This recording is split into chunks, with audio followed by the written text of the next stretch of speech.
It was, I mean, goodness, you saw how grainy the video was. So that was quite some time ago. But I just grew up idolizing my brothers and wanting to dunk before them. So that's pretty much the only reason why I tried it. Yeah, I tried it. No doubt, iconic moment. The brackets. Every year, millions of people fill out these brackets, but most fill out just the men's. Why is it important to encourage everybody to fill out both?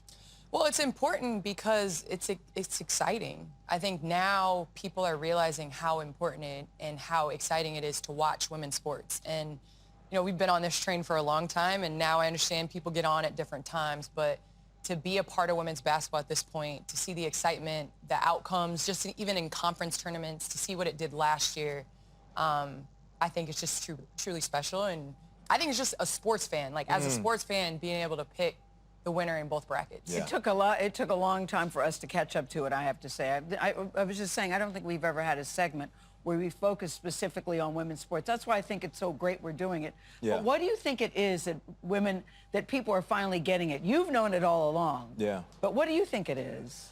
I think it's eyeballs. It's exciting to watch. I think it's excitement. I think it stems from just beyond the game, but it also is, you know, companies basically supporting and putting resources towards women's sports. I mean, you look at like what AT&T is doing now, just in terms of the sport on all levels. I think it's just special, and men have had it all along. Yeah. Women now are getting it, and I think we're taking advantage of it. I mean, look at the ratings. Yeah, yes, there you go. Look at social media. Look at the followers. Because it's called the athleticism that the women do. Yeah. So this season, most eyes have been on Caitlin Clark. Where does she stack up in terms of the rankings? Because I said you can't underestimate Dawn Staley. Listen, I think South Carolina. Dawn Staley and what she has done at South Carolina. I know my teammate Asia Wilson. Yes. She likes rubbing it in a lot. But what she's done back-to-back undefeated seasons in the regular season is just ridiculous. Yeah. Is she in your Final Four? She is in my Final Four. But Caitlin Clark, I mean, in March, you want that go-to player. You want that player that can just straight up put the ball in the basket. That's true. When the offense fails, things get tough, you want to be able to throw the ball. And to watch her last year do it effortless, I mean, I was in because of her. Yeah. So if she's on the team, they have a chance. Yeah, yeah. So let's talk about the Final Four on the women's side.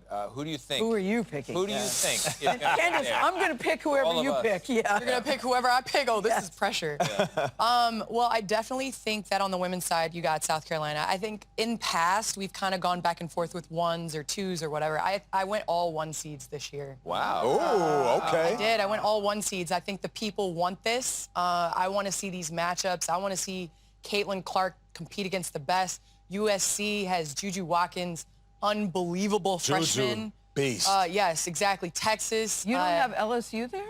I don't. I have Iowa beating Iowa beating LSU. Whoa. Yeah, I got Iowa beating LSU. That would be the Elite I don't Eight, know. We've right? taken a turn. She might not pick the same bracket as me. That's what she said. You don't have LSU? Wow. Don't. I picked Iowa.